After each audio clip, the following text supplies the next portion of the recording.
Good morning, preschoolers and preschool parents. As promised, I'm going to show you guys the incubator because we're putting the eggs in the incubator today. So if you look over here, I have our incubator, and pardon me because I did not put my phone on a stand this morning so that I could show you these things. So I kept the incubator apart so I could show you guys the different parts of it. This is the main part of our incubator right here. And it kind of looks like one of those styrofoam coolers that some people buy during the summer. And it is just like a styrofoam cup. Styrofoam is a really good insulator.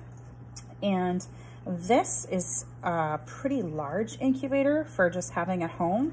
It can fit up to, I think it's 60 eggs. 1, 2, 3, 4, 5, 6, 7, 1, 3, 4, 5, 6, 42 eggs. 42 eggs is what this one can hold. And I'll show you, sorry if it's wiggly. These are the two little viewfinder windows in here. This is the little dial that I can make it colder if I twist it that way. And if I twist it this way, I can make it a little bit warmer. And I'll show you the inside. I don't have any eggs in it yet. I'm gonna, right here is a wire grate. And then underneath that wire grate is a little tiny trough that I put water in every day. And water is really important when you're hatching eggs to have moisture in the air, and we call that humidity. Humidity, learning big words today. So humidity is really important for hatching eggs, especially on the days that they hatch, because if the air inside the incubator is dry, the eggs start to stick to them when they hatch out, and it makes it really difficult for them to get out of the egg. So humidity is really important. The other part inside here, as you can tell, is my little bitty thermometer that I keep in here. And I'm actually gonna put one more thermometer in just to make sure. I don't know if you can see there, but we are supposed to have the incubator at between 100 and 101 degrees for ultimate temperature for hatching. And does anybody know how many days our eggs are going to be in the incubator? It's 21 days. So I thought it'd be great to put them in on April 1st. And then that way we can count all of the days in April till our hatching day. So tomorrow when we do calendar time, hopefully Miss Brooke will remember to put a star way down on the 21st day so that we can have a countdown to hatching day. And I will show you the eggs that we're gonna put in there. We got the eggs from Mr. Fred Moore. He has a very small farm right here in Seward. He has chickens and goats and sheep. I don't think he has any horses. But some of you might know Mr. Fred from, if you had any siblings that went to preschool at Seeds of Faith, he always donates the eggs there every year. And Fred is one of our famous Sewardites who runs Mount Marathon every single year. And he usually wears pink shorts. So Fred is kind of an icon in Seward, and he's so gracious. Every single year, he always donates hatching eggs to the elementary school.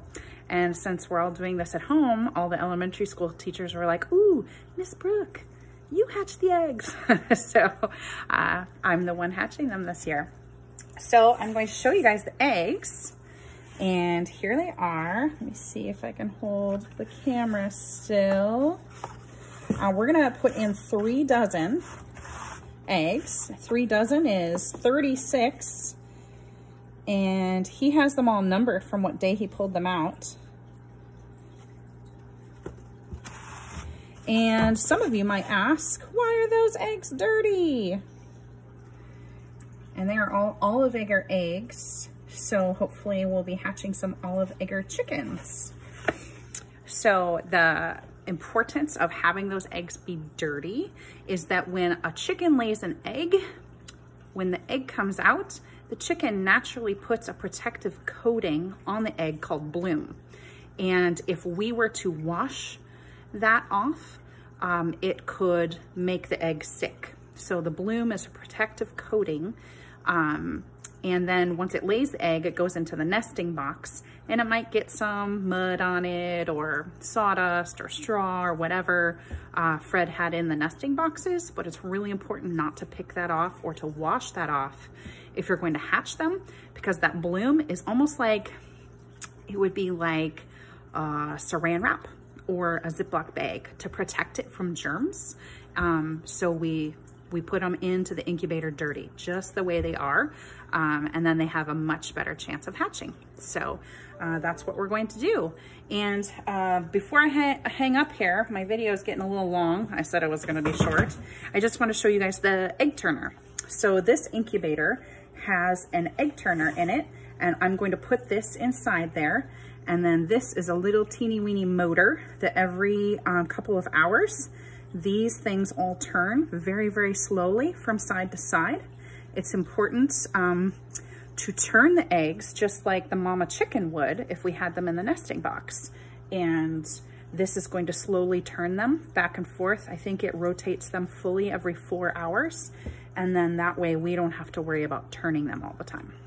So there you have it. I'm going to get the eggs into the incubator. I would love to do it here, but Miss Brooke doesn't have enough hands. I need to set down my video and get them in the incubator. So today will be day 1. All right, preschoolers, miss you terribly. Have an awesome day. Take care.